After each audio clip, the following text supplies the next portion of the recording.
Whilst Football Manager does give you an indication of which are the best attributes for each position and role, it's very broad and it doesn't necessarily tell you which of those specific attributes is having the biggest effect on your player's performance on the pitch. Sometimes it's quite hard to tell, but today I'll be breaking down which attributes are the most important for each position in FM. That's right, I'll be breaking down which attributes are really going to help your players in the game engine depending on their position. Now, just to start off with, all of this is my own opinion, as well as curated with some other stuff that I found online from you guys in forums and Reddit pages and plenty of other YouTube videos I've watched. New Zealand's done something similar to this, FM Immortal as well has done a similar video, so I've combined all of that together alongside my own thoughts to give you what I think are the definitive best attributes for a position. But of course, you guys might disagree, so make sure you let me know your comments down below on what you think are the best attributes. Smash the like button if you enjoy, subscribe for more, and let's get into it. Now, much like Zealand did in his video, I'm going to disregard two attributes straight away. In fact, maybe this whole section of physicals, because at the end of the day, we all want pacey players, we all want strong players, we all want players good in the air. And if you've played FM this year, you'll know those things really do impact how a player plays on the pitch. But that applies to every single player. You always want the quickest, the tallest, the strongest. So that kind of goes without saying for all of these guys. So I'm going to ignore the physical attributes and instead focus on those technicals and mentals that you want to watch out for. And of course, the first position on the pitch is a goalkeeper. That's what we're going to take a look at, and I'll be giving 3 attributes to focus on, starting from what I think is the third most important, second most important,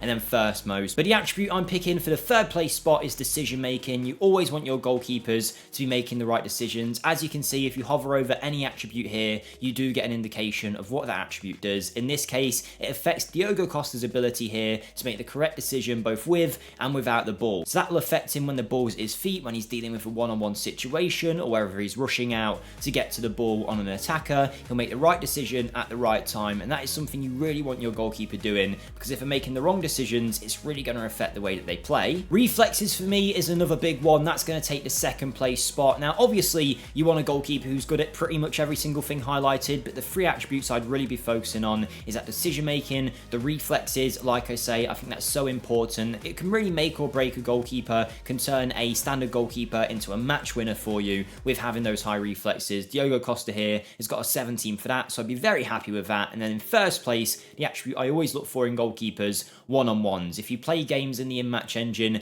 you will notice straight away just by watching a goalkeeper whether he's got good one-on-one ability. The amount of times in the past where I've been saved by a goalie who's got good one-on-ones, particularly if you're playing a higher line where maybe a team's exploited it and then they do get chances against you, a goalkeeper that's confident in rushing out and facing the ball, saving it and making sure it doesn't go in the net, I think is vital in FM. One-on-one seems to have a massive impact in the game engine, so that's the first most important attribute, I think, for a goalkeeper. And we'll take a look at a fullback next. Now, you might be looking at this thinking, why is Reece James at Arsenal? This is part of a rebuild that I did on my channel for Arsenal, where, spoiler alert, a few seasons in, Chelsea got relegated and Reece James was available for a really cheap fee. So before anyone comments, yes, that is why Reece James is at the club. But let's get into it. The 3 most important attributes. In third place, I'm actually going for a joint tie between off the ball work and also positioning. Now, the reason I'm saying this is off the ball is basically a player's movement in an attacking situation, and positioning is a player's movement in the defending situations. The higher their positioning, the higher they're off the ball, the more likely they are to make good runs, to make the right decisions when tracking back,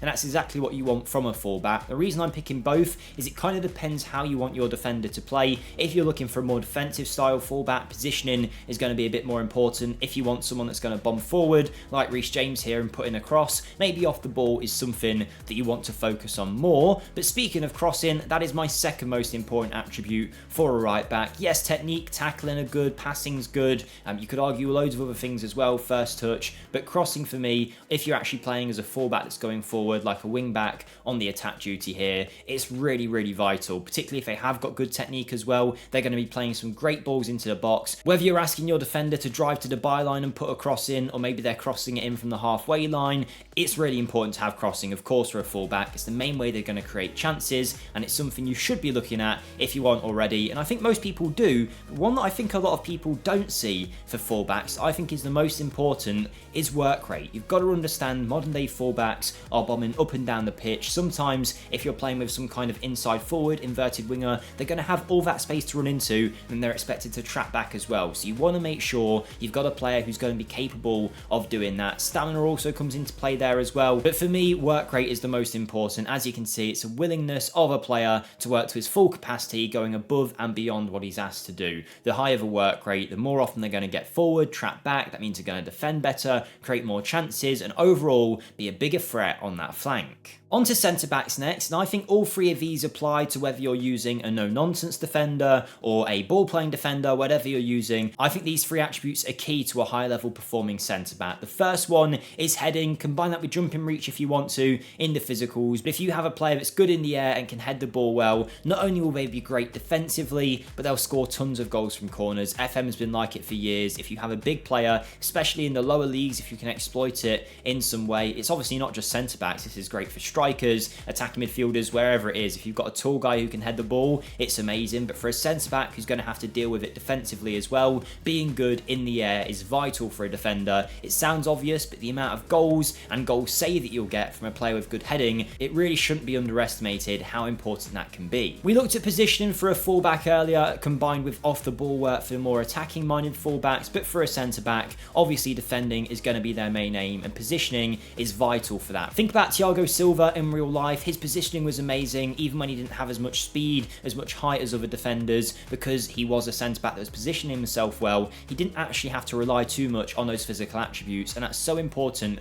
for a defender, particularly if they are weak in one of those physical areas. Positioning is really going to help them. It's easy to overlook it and look at the passing and the tackling on a defender, but positioning is so important. But the one that I think surprisingly is one of the most important for a defender is composure. Now, some people might think that's strange, but particularly if you are playing with a defender that you're asking to receive the ball often, if you are trying to play a version of football that isn't just knocking it forward to your striker from your goalkeeper, which I imagine a lot of you are trying to play some kind of fluid tiki-taka system, gegenpress system with ball-playing defenders. If that is the case, composure is vital. If you have a player that is not composed, particularly a centre-back who's going to receive the ball so often, if he's just going to kick it away when he gets pressured, if he's going to give the ball away, it's going to affect you massively. Having a composed centre-back will help him both on the ball, but also, as you can see, it helps him make intelligent decisions off the ball. Whether it's when he rushes forward to try and close down an attacker or steps off, composure is absolutely vital to a way that a centre-back plays. Having good composure not only facilitates good passing ability, good first touch, but it also helps with his defending elements, the tackling, so it is really the backbone of a strong centre-back, and one that I think is underrated when it comes to central defenders. Moving on to a defensive midfielder next, and this is a hard one to do. I know Zealand had a problem with it in his video as well, because there's just so many different roles you can have a defensive midfielder doing, whether it's being the heartbeat, passing every ball through him, a deep line playmaker, whether it's a Segundo Volante who might get further forward, or someone that's purely there just to tackle and almost operate as a third centre-back if you have an anchor, a half-back, whatever it is. So for that reason, it was quite hard to pick three attributes that I think really determine how good a DM is. But for me, I think there are three that really stand out, particularly when you are looking at defensive midfielders, no matter the role they're playing. The first one that I'm going for is anticipation. It's a player's ability, as you can see, to predict and react to events going around them. Now, that might help them when it comes to playing the right pass, but realistically,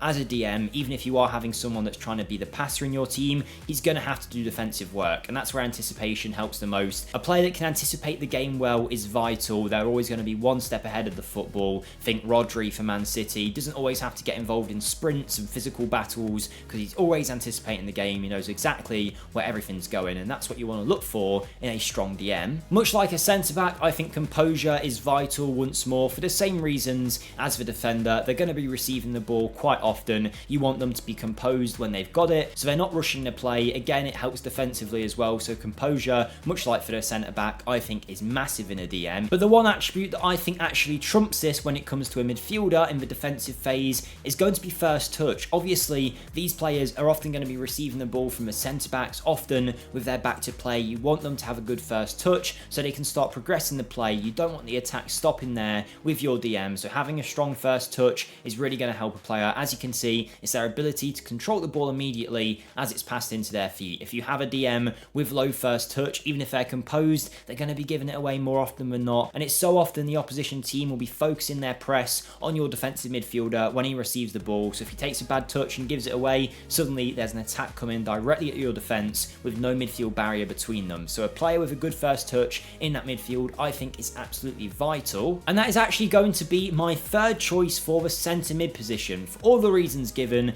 obviously DM centre mid, there is a variation there, but it's not as massive as some other areas in the pitch. So I think first touch definitely still applies as one of the most important attributes. But for me in a centre mid, it's only the third most important, because I'm also looking for a player with really good technique. This is one of those attributes that kind of facilitates everything else, whether it's their finishing ability, their passing ability. Obviously a central midfielder is kind of all action, doing all of those things. So having a player that has good technique when doing all of these actions is really going to help him. So I think technique is massive. Obviously it is a little bit more suited to those midfielders that like to progress the ball forward and maybe not just a tough tackling centre mid, but I think technique is massively important in a lot of positions, but particularly in central midfield. But once again, much like fullback, I'm actually going to say work rate is the most important attribute for me in a centre mid. Now you will see, even in a deep line playmaker role, it's not even highlighted by the game as an important attribute. Obviously if you pick something like box to box midfielder, it is more important, but I think central midfield is the position where you're going to have to work your socks off the most, and having a player with good work rate will mean throughout the game their performance levels won't drop off. They'll give you 100% from minute 1 to minute 90, and having work rate in a midfielder, particularly operating in a transitional team going from defence to attack on a regular basis, they need to have that work rate to be able to perform at a high level. And just as a bonus one as well, this isn't one that I think is super important, but having long shots in a central midfielder or an attacking midfielder is so fun to see. But speaking of attacking midfielders, that's the position we're going to be looking at next. Martin Odegaard is a great example, of course, one of the world's best, and in this Arsenal team in a few years' time is considered the best player at the club, and he is perfect for this position for a number of reasons. But let's start off with the first thing that I think is important for an attacking midfielder. My third choice is going to be decision making. Of course, your attacking midfielder is going to need to know when is the right time to play a pass, when is the right time to shoot, whether to pass it left or right, whether to hold on to the ball and keep dribbling. They are the heartbeat of creating your attacks and getting shots off and creating chances for your team. So having the right decisions is going to be massively important for an attacking midfielder. Naturally though, I think passing is something that has to be talked about for an attacking midfielder. They're going to be the man that's expected to create the final ball. If your midfielder has, say, 13 passing, it's not the end of the world, because he's just going to pass it to your attacking midfielder, who's then going to do the final pass. And if he hasn't got good passing ability, that's really going to affect you. So you want someone with good passing ability, particularly in one of the playmaker roles, maybe the attacking midfielder as well. Less important for a shadow striker who's going to look to score more often, but for someone expected to create chances, passing has to be a focus. But the most important for me is vision. They need to see the game. They need to be 2 steps ahead. They need to be watching every single run and making the right pass. As you can see, vision affects a player's ability at seeing a potential opening. They might see passes that other players aren't able to see, and that's exactly what you want from your attacking midfielder, to cut open a team, make the right pass and change the game. 19 vision for Odegaard is exceptional, and it's no surprise he's considered one of the best in the game in this area. Out of the spine of the team though, we're moving wide to the wingers, and Rooney Bargi here is our example of a top level winger. The 3 attributes that I'm looking for: firstly, dribbling, and you can combine that I suppose with agility as well. Obviously a winger is going to have to go one-on-one with their attacker. If they're even playing as an inside forward or an inverted winger, they're still going to have to go by their man, shift it onto their left foot and get past them. So having high dribbling is super important. In second place, I'm going to say technique. I could argue crossing, I could say finishing, but obviously that's really going to depend on what kind of role you're using your winger on. If it's an inverted winger, it doesn't matter how good his finishing is. If it's an inside forward, it's not going to matter how good his crossing is as much. Obviously it does help you, but it's not necessarily super important. So technique is what I'm going for in second place, because that will influence pretty much everything that you do, whether it's your players crossing, their dribbling, their first touch, their finishing. Technique has an impact on it all. And in first place, so the thing that I think is most important, an attribute we haven't spoken about yet for a winger, flair. I think this is really going to help your wingers go from being a decent winger to a top level winger. Good flair means your winger is going to be able to do something unpredictable and creative, and if you're a fullback having to deal with a winger that's doing the same thing every time, you'll eventually get used to it. But when you've got a player capable in a game of producing a few special moments of flair, it can completely change your match. It can win you a game, win you points, might even win you a title by having flair-filled wingers. When you first see it, it's an attribute that you think, oh no, it's just how many skills they're going to do if they're going to do something fancy, but No, it's how often they're going to do something unpredictable and try and beat that back line and create a chance or score a goal for your team. And finally, speaking of goals, we have a striker, where I'm actually probably going to surprise a lot of you with my attribute picks here, because, spoiler alert, I'm not actually going to say finishing is one of my top 3 most important. Of course, a striker with good finishing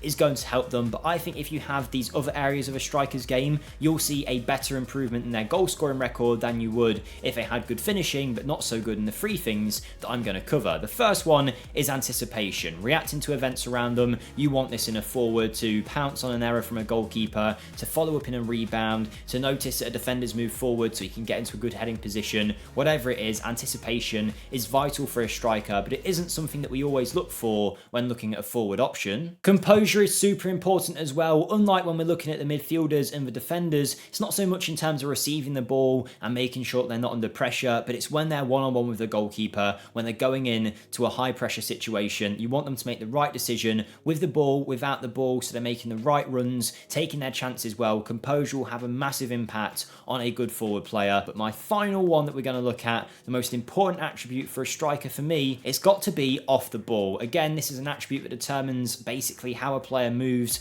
in an attacking situation. And if you have a striker with good off the ball ability, they can break a defensive line, they can make the run that cuts through them. Combine it with, say, great passing and vision from an attacking midfielder. If you have someone that can find their runs when they make these great off the ball darts, it's going to get you so many goals. This year, and most years really in recent FM times, if you've got a player able to break that back line, make the right decision about when to make the run, it can absolutely change your season, change your game. So having a striker with good off the ball ability, I think, is super important. But of course, this is my opinion combined with some stuff that I found online. So if you guys disagree, let me know. What have you found has been really important for your players? Thank you for watching. Thanks for supporting FM Scout as always, and I'll see you next time. Goodbye.